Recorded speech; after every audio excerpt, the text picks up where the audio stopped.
Folklore Overstock, the Suantraí Íosa, where we're looking at the readings for tomorrow, Wednesday, the 7th of June, the feast of St Colman of Dromore in the north of Ireland.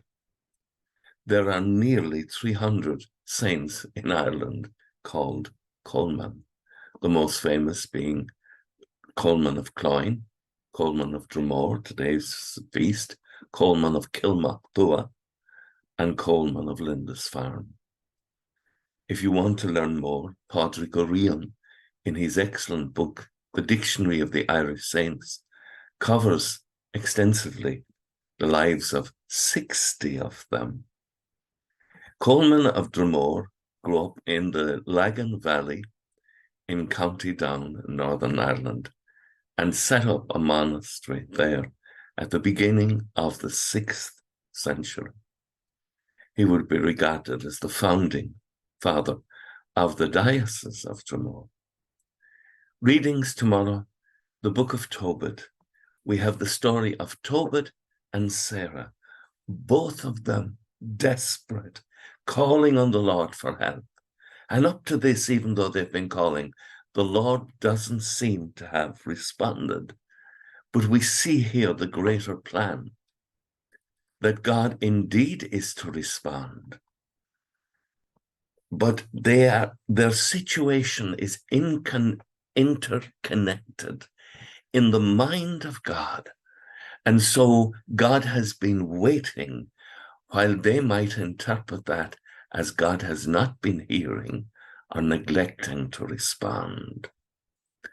But as it says in the text, this time the prayer of each of them found favor before the glory of God, and Raphael was sent forth to bring a remedy to them both.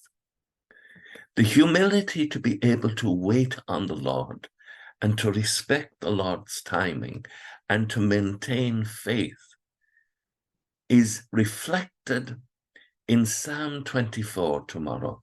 Lord, make me know your ways. Lord, teach me your paths. Make me walk in your truth and teach me, for you are God, my Savior. And in the gospel, we see the opposite of that in the approach of the Sadducees, who only want to use the scriptures, again, to embarrass and, if they can, humiliate Christ. However, Christ cannot be treated in that way. And he responds with actually real humility. He's not putting them down. He's simply stating the truth when he says, is not the reason you go wrong that you understand neither the scriptures nor the power of God? And behind me, I have that quotation from St. Jerome: ignorance of scripture is ignorance of Christ. It's not just about knowing the words. It's about coming to know and to follow with humility the love and the compassion of God that is reflected in the sacred scriptures. Like St. Colman of Dromore, when we follow the scriptures, we find the fullness of life. I have come, says the Lord, that you may have life and have it to the full. With thoughts such as these, let us go to our beds and let us pray that we shall indeed awaken in the morning with the praise of God on our hearts and on our lips. Agus Gamala Thea Ilakoktik Shiv Ahar Mak Agus Spirit Nave. Amen. Slán go fóill. Bye for now.